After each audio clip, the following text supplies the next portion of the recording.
पैशासाठी तुम्ही गुन्हेगाराचं समर्थन करणार? पैशासाठी तुम्ही गुन्हेगारासाठी रस्त्यावर येणार? पैशासाठी तुम्ही गुन्हेगाराचे समर्थक म्हणून पोलिसांच्या विरोधात आंदोलन करणार? पैशासाठी तुम्ही स्वतःचं इमान विकणार? अहो, पैशासाठी तुम्ही एक वाळू माफिया, खंडणीखोर किंवा खुनी माणूस, एक महान गुन्हेगारीतला आका, त्याचं समर्थन करणार? अरे तुम्ही महिला, पुरुष किंवा समर्थक म्हणूया, स्वतःच्या अंगावर गुन्हेगारासाठी पेट्रोल टाकून घेणार? स्वतःचा जीव जाळण्यासाठी तुम्ही गुन्हेगाराच्या कुठल्याही गोष्टीचं समर्थन करणार? तुम्ही माणसं आहेत की जनावर? तुम्ही माणसं आहात की जनावर? इतकं कसं तुम्हाला त्याच्यावर प्रेम दाटलं?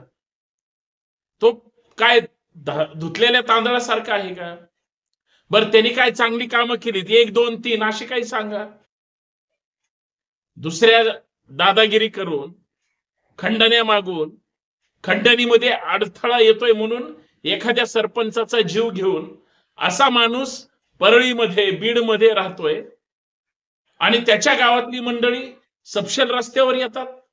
म्हणजे जेवढा गुन्हा सरपंचाला मारणाऱ्या गुन्हेगारांनी केलाय किंवा जेवढा गुन्हा गुन्हेगारांनी फोन करून सगळी माहिती कळवून त्यांचं समर्थन करणाऱ्यांमध्ये त्या कराडनी केलाय किंवा कराडनी आणि त्याच्या लोकांनी गुन्हा घडवलाय म्हणून त्यांच्या सुप्रीम आकानी, मंत्र्यांनी सगळं मुख गिळून गप्प बसून त्यांनी जो गुन्हा केलाय त्याच्यापेक्षा भयानक हे रस्त्यावर आलेले समर्थक मंडळी आहेत असं म्हणलं तर वावगं ठरणार नाही. कारण गुन्हेगाराचे समर्थक हे कायद्याचे विरोधक आहेत, हे लक्षात ठेवा. गुन्हेगाराचे समर्थक हे लोकशाहीचे विरोधक आहेत, हे लक्षात ठेवा. गुन्हेगाराचे समर्थक हे बळीचा बकरा करण्यासाठी रस्त्यावर उतरलेत, हेही लक्षात ठेवा.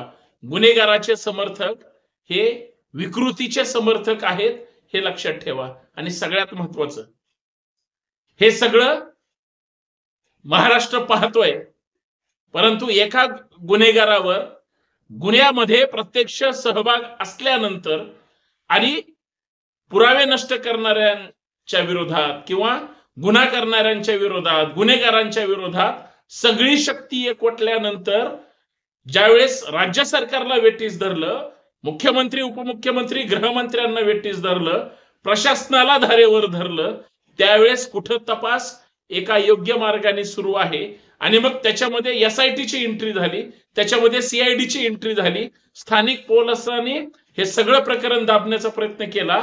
एसपी पासून सगळे त्या ठिकाणी काही जण निलंबित केले, काही जणांच्या ट्रान्सफर झाल्या किंवा काही जण दुसऱ्या ठिकाणी बदली केली. पण ज्यावेळेस यंत्रणा याच्यामध्ये आल्याने जनतेचा रेटा याच्यामध्ये वाढला, मी बीड मधल्या गंभीर विषयाबद्दल बोलतोय, त्यावेळेस सबळ पुरावे हाताशी येऊ लागले. कायदा काय सांगतो, गुन्हेगारांना शासन कसं होतं, FIR मध्ये नोंद कशी होते आणि गुन्हा कसा दाखल होतो, या सगळ्या प्रक्रिया जर बारकाईनं पाहिल्या आणि त्या पाहण्याचा प्रयत्न आपण करूया. सर्वप्रथम सर्वांना सप्रेम जय जिजाऊ, नमस्कार, जय जिजाऊ, जय शिवराय. मी संतोष शिंदे आपल्या सर्वांचं या सामाजिक विचारपीठावर मनपूर्वक हार्दिक स्वागत करतो.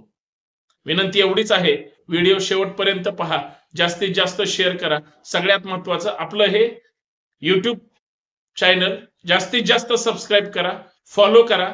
संतोष शिंदे बोलतोय, शिंदे बोलणार, कारण शिंदे खरं बोलण्याचा प्रयत्न करतायत. मित्रांनो, एखाद्या व्यक्तीवर ज्यावेळेस आरोप केला जातो, एखादा व्यक्ती प्रत्यक्ष गुन्ह्यामध्ये सहभागी जरी नसला तरी त्यांनी गुन्हा घडवून आणलेला असतो. म्हणजे गुन्हेगारांच्या सोबतच गुन्हेगाराला मदत करणारे सुद्धा तितकेच जबाबदार असतात. म्हणजे गुन्हा करणाऱ्यांपेक्षा गुन्हा करणारा आणि सहन करणारा हा तितकाच दोषी असतो असं म्हणतात. ही गोष्ट खरी आहे.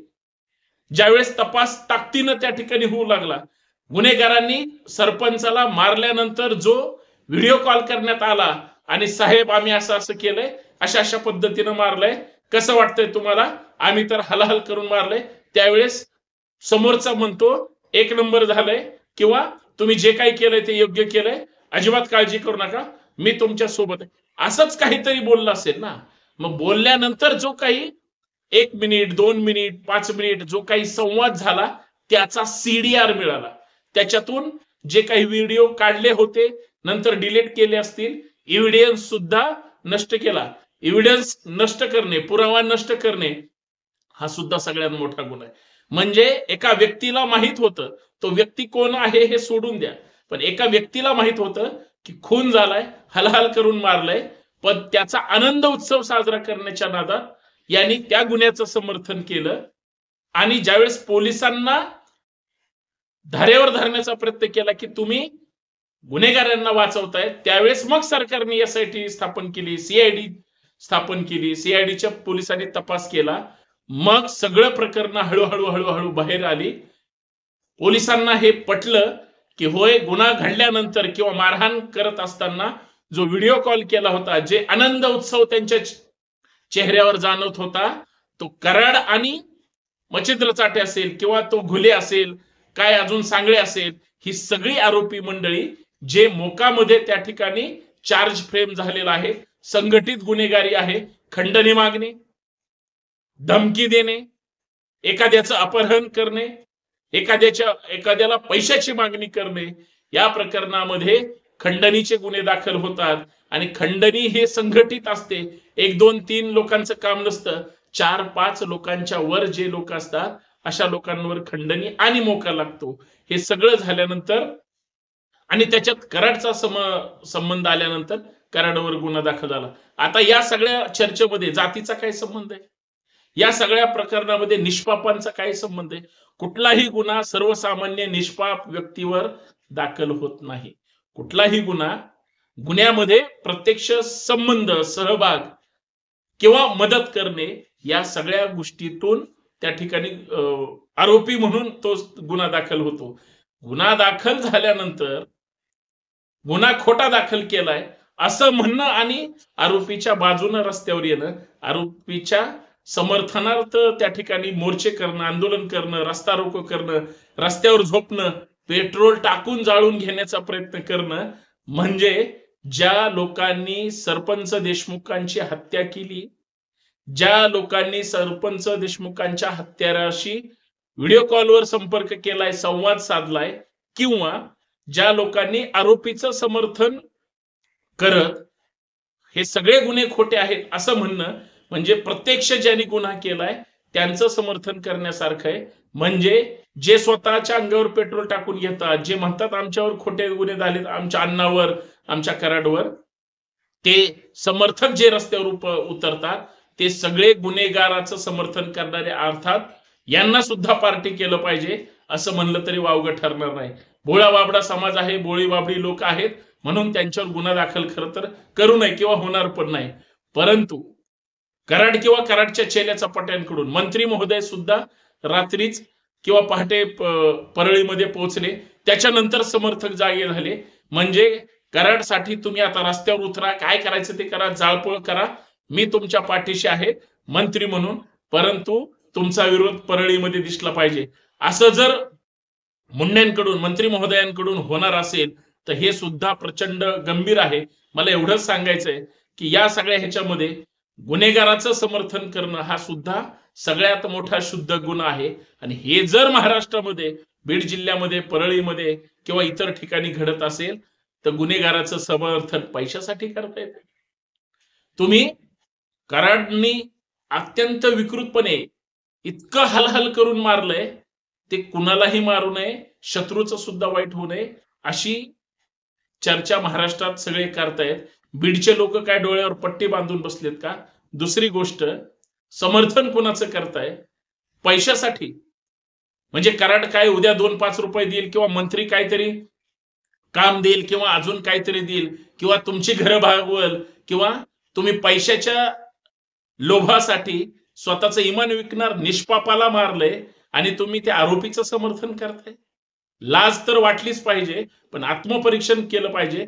तुमच्याच कुटुंबातल्या एखाद्याची तसं काही बरं वाईट झालं असतं तर तुम्ही गुन्हेगाराचं समर्थन केलं का असतं, का स्वतःच्या पोराची काळजी केली असते? याचा सुद्धा विचार झाला पाहिजे, कारण हे प्रचंड प्रकरण गंभीर आहे.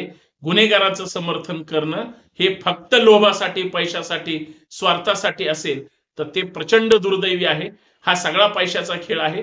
पैशावर समर्थक मंडळी विकली जात आहेत हे बीडमध्ये दिसतंय. कराडचे समर्थक हे पैशासाठी जर करत असेल याच्यापेक्षा दुसरं दुर्दैव नाही, कारण गुन्हेगाराचं समर्थन आणि गुन्हेगारासाठी जाळून घेणं पैशापेक्षा दुसरी काहीच गोष्ट नाही, हे लक्षात ठेवा. महाराष्ट्र कुठल्या दिशेने चाललाय याचा विचार होणं गरजेचं आहे. धन्यवाद.